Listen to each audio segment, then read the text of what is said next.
हथियारों के मामले में इजरायल को दुनिया का एक बहुत ताकतवर मुल्क माना जाता है। इजरायल का एरो एयर डिफेंस इतना ताकतवर है कि इजरायल दावा करता है कि अगर 2000 किलोमीटर दूर से भी कोई मिसाइल इजरायल की तरफ लॉन्च होती है तो मिसाइल लॉन्च होते ही इजरायल का एयर डिफेंस सिस्टम एक्टिव हो जाता है।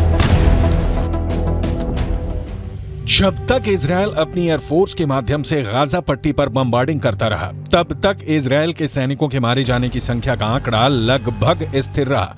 लेकिन जैसे ही इजरायल ने अपना ग्राउंड ऑपरेशन शुरू किया, इजरायल के सैनिकों की मौतों की संख्या लगातार बढ़ती गई।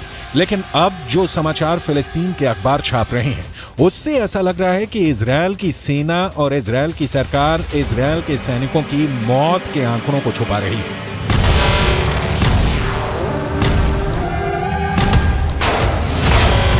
फिलिस्तीन क्रॉनिकल नाम के एक अखबार ने इजरायल के मिलिट्री सिमेट्री यानी इजरायल के सैन्य कब्रिस्तान यानी वो जगह जहां पर इजरायल के सैनिकों को दफन किया जाता है, उस जगह के डायरेक्टर डेविड वार्नर बरूच का एक इंटरव्यू छपा है। इस इंटरव्यू में इजरायल की मिलिट्री सिमेट्री के डायरेक्टर डेविड वार्नर ने कहा है कि इजरायल के अंदर हर घंटे एक इजरायली सैनिक का शव कब्रिस्तान में दफन होने के लिए आ रहा है।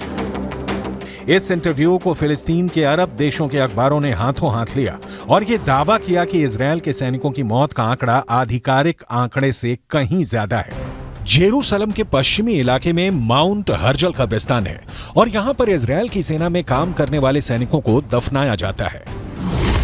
मिडल ईस्ट मॉनिटर नाम की एक और न्यूज वेबसाइट में इस कब्रिस्तान के डायरेक्टर डेविड ओरेन का बयान छपा है। पिछले 48 घंटे में 50 इजरायली सैनिकों को दफनाया गया है। ये चौंका देने वाली बात है क्योंकि इजरायल ने दावा किया है कि 7 अक्टूबर से अब तक इजरायल के करीब 400 सैनिक मारे गए हैं। इनमें से करीब 80 सैनिक गाजा के ग्राउंड ऑपरेशन में मारे गए हैं। करीब 10 सैनिक लेबनान के बॉर्डर पर हिजबुल्लाह से लड़ते हुए मारे गए हैं और 300 से ज्यादा सैनिक 7 अक्टूबर और उसके बाद एक हफ्ते तक इजरायल के अंदर हमास के आतंकवादियों से सीधे लड़ते हुए मारे गए हैं। लेकिन फिलिस्तीन के अखबारों का दावा है कि ग्राउंड ऑपरेशन में इजरायल के सैनिकों के मारे जाने की संख्या आधिकारिक आंकड़ों से कहीं ज्यादा है।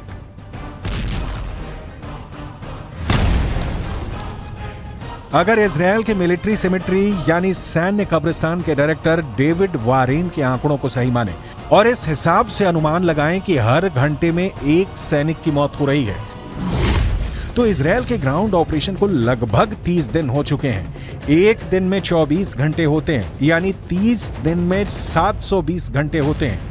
अगर इजरायल के सैन्य कब्रिस्तान के डायरेक्टर के मुताबिक हर घंटे में एक सैनिक की मौत हो रही है, तो इसका मतलब यह है कि अब तक ग्राउंड ऑपरेशन से 30 दिनों में 720 सैनिकों की मौत हो चुकी है।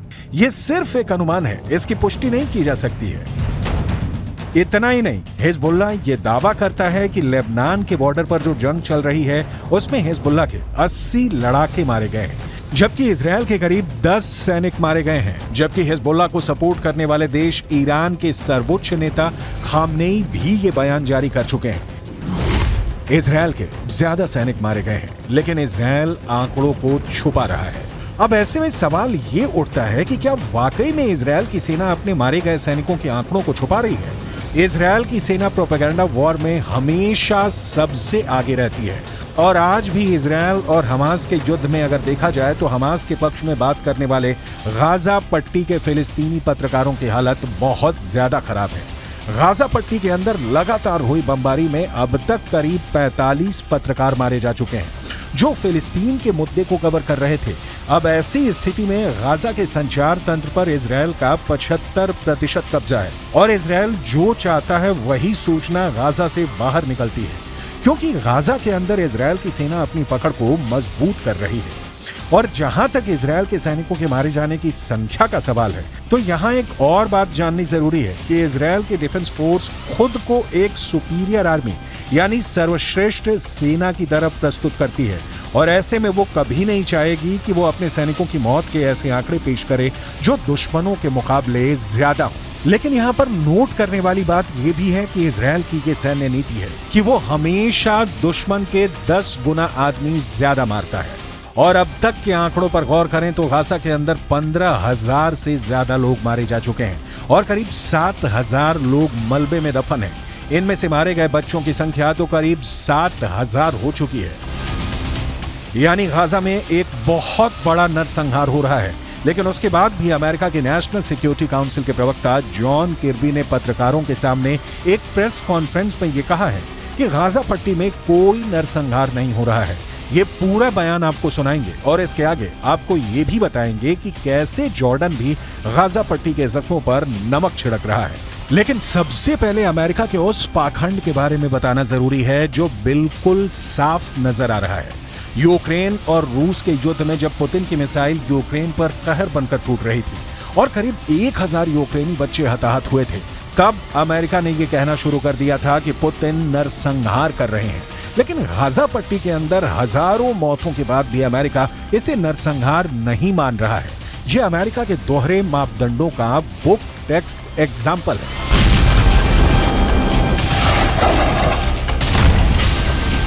Hamas wants, make no mistake about it, is genocide. They want to wipe Israel off the map. They've said so publicly, more than one occasion. In fact, just recently. And they've said that they're not going to stop. What happened on the 7th of October is going to happen again and again and again. And what happened on the 7th of October? Murder, slaughter of innocent people in their homes or at a music festival. That's genocidal intention.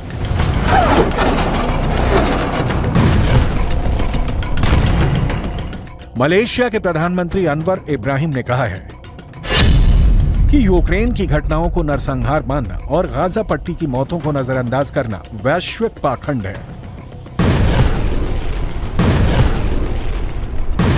दूसरी तरफ अगर देखा जाए तो अब तक Gaza पट्टी के अंदर 30,000 से ज्यादा लोग घायल हैं और गाजा पट्टी के अस्पतालों की हालत क्या है ये पूरी दुनिया को नजर आ रही है। जॉर्डन ने गाजा पट्टी के घायल लोगों के लिए इजिप्ट के अंदर एक फील्ड हॉस्पिटल बनाया है। किंग अब्दुल्ला के बेटे खुद इस अस्पताल की निगरानी करने के लिए गए। लेकिन आपको जानकर हैरानी होगी कि इस फील्ड हॉस्पिटल में मात्र 40 बेड हैं, जबकि गाजा के अंदर 30,000 से ज्यादा लोग घायल हैं। और इन हालातों में एक फील्ड हॉस्पिटल में मात्र 40 बेड का इंतजाम लोगों के साथ एक क्रूर मजाक है।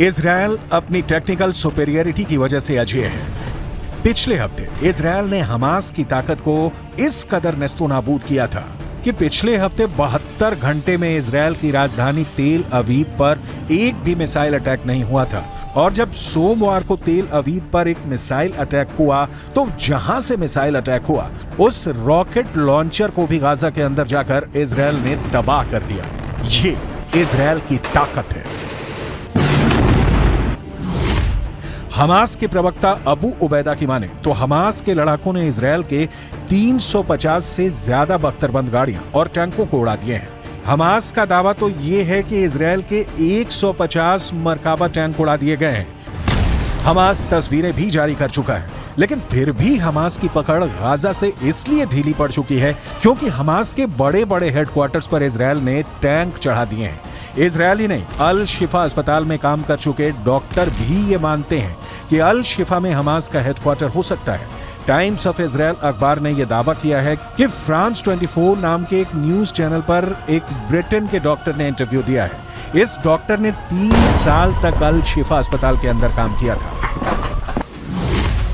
गाजा के अल शिफा अस्पताल में काम करने वाले इस ब्रिटिश डॉक्टर का दावा है कि अल शिफा अस्पताल में कई ऐसी जगहें थीं जहां पर उसे जाने के लिए मना किया गया था। ये कहा गया था अगर वो वहां प्रतिबंधित क्षेत्र में जाएगा तो उसे गोली लग सकती है।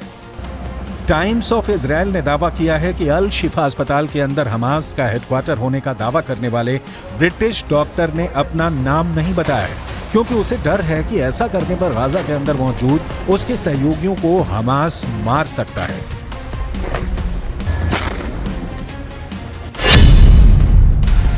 अल शिफा अस्पताल में काम करने वाले इस ब्रिटिश डॉक्टर ने आगे कहा कि सावधान किए जाने की वजह से मैं गाजा के अल शिफा अस्पताल के प्रतिबंधित क्षेत्रों से दूर रहा, लेकिन मैंने कुछ संदिग्ध से नजर आने वाले ऐसे लोगों को अस्पताल में हर समय अंदर और बाहर जाते देखा था जो चिकित्सा कर्मी नहीं थे। ये लोग अस्पताल के बेसमेंट के अंदर जाते थे। The first time our forces entered the Shifa complex, they went in with a bomb-sniffing dog, and they discovered a truck full of ammunition. After revealing the shaft by the D9, they saw a circular opening, and they couldn't see all the way down at the time, but further investigations and tools lowered down it revealed that this is a 10-meter deep shaft that leads to a corridor. At the end of that corridor, there's a blast-proof door with a shooting hole at the top of it. And our forces, after making sure that all defense mechanisms are dismantled, have opened that door that leads to another door that goes deeper into the complex. The understanding that this tunnel goes under the hospital. Israel defence force ने इस British doctor के interview को आधार बनाते हुए एक बार फिर कहा है कि इस इंटरव्यू से साबित होता है कि अल शिफा अस्पताल का इस्तेमाल हमास के आतंकवादियों के द्वारा हेडक्वार्टर की तरह किया जा रहा था।